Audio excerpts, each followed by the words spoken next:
My name's Ellen Millender, and I am currently chair of GLAM.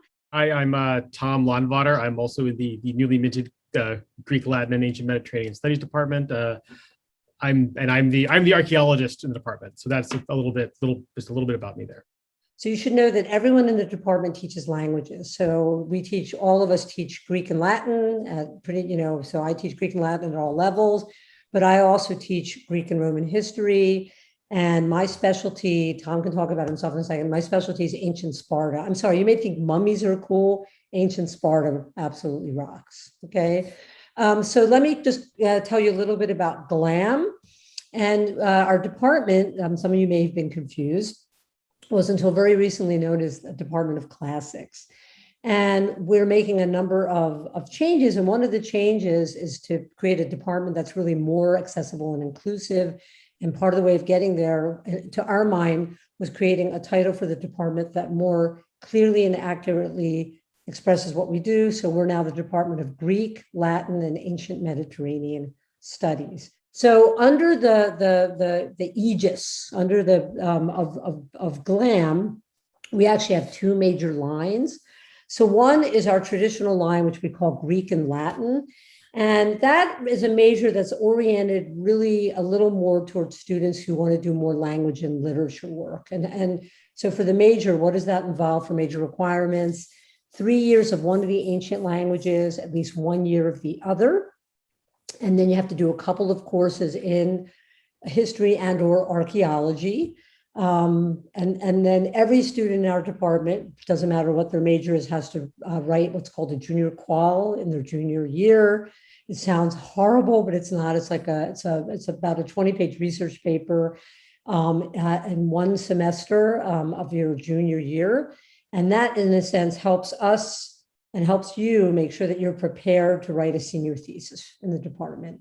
We have like a sequence, right, of intro, intermediate, and advanced language. So the intro sequence is, and the way this works is that you have 1 year of doing kind of the basics of learning the grammar and how to read Latin or Greek. Latin starts in the fall, and Greek is actually starting in the spring for the first time this year.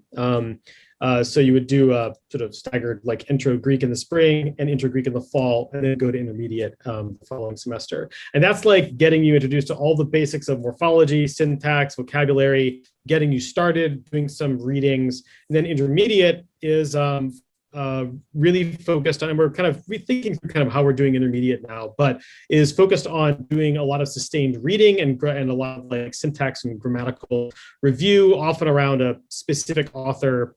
And then Latin, same thing we do in the fall. We do prose. So I'm doing Cicero's Procilio in the fall, and then we always do Virgil in the spring. And so the advanced courses are more, they're like lit or history or archaeology. I mean, they're less focused on like the mechanics of the language, but on you learning about an author, or in Tom's case, learning about a theme. So I'm teaching.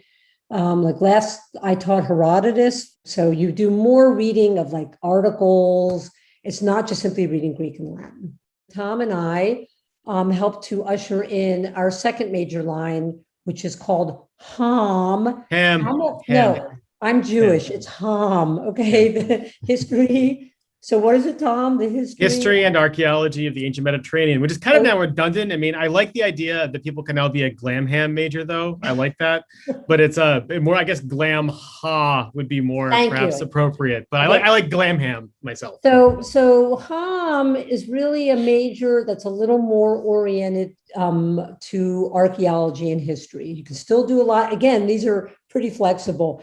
But for HOM, we ask for at least 2 years of one language. You don't have to work on the other language if you don't want to, but it involves taking more courses in archaeology and history. And in addition, taking courses in an allied field. 2 courses in an allied field is an option as well. It could be history or anthropology or art history, religion, etc. We also have 3 minors. We have a minor in Greek, we have a minor in Latin, and we have a minor in Greek and Latin. So you could, take I think it's like 5 courses, right, in Latin, 5 courses in Greek, and that gets you a minor in the language. Or you can get it in both if you take enough. One thing that our department, at least traditionally, is quite good at in years when there isn't a global pandemic, is sending people abroad, and we look forward to being able to do that again.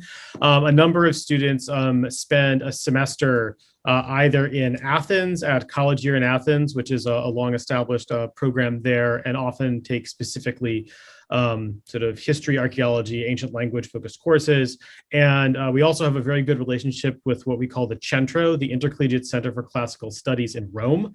And so many students go and spend a semester in Rome, where that's a program which is explicitly directed towards ancient studies, where you take a 2-credit course on the ancient city. And you basically spend your whole time just kind of visiting places around Rome. And that's the class is going to ancient sites throughout Rome.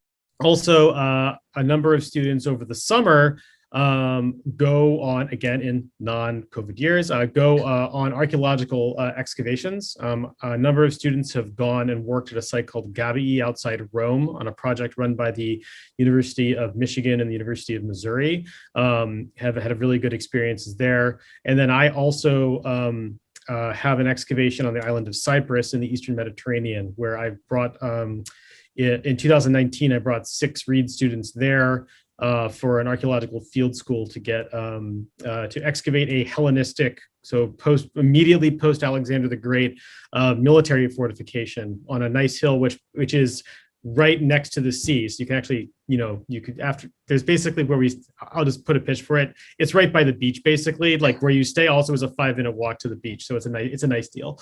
But you also get to excavate, a bunch of bronze arrowheads and stuff like that. It's a really fabulous site. If you have questions, I'm happy to talk about it. But that is something that we try to encourage students to do, is to spend some time away from Reed, spend it abroad, because there's no actual substitute for actually being in these places and visiting these sites, either in Athens or Rome or other places too. There's a number of other study abroad programs that Reed has affiliations with. Yeah, and I guess I'll just add on to our one thing that we're doing as we're kind of rethinking and shaping the department, is that we are kind of expanding our options for history, archaeology, and literature courses in translation over the coming years. And so this year, in addition to our Greek and Latin offerings, we're offering, Ellen, you're offering a course on women in the ancient world. I'm doing a course on the archaeology of the Greek world, and also an archaeology of death and burial in the spring, which will be for the first time. And those offerings are only going to increase over the next couple of years to try to kind of expand what we're doing. So it's a very exciting time to be in the GLAM department. You also should know that we have 2 really generous sources of funding to help students do language work in the summer, to cover some of the travel, for example, to participate on Tom's dig. And our department also has been very successful at getting grants. So, for example, this summer, I won a grant to write an article with one of our current juniors. And we had another one of these. One of our colleagues, Sonia, had one of these as well.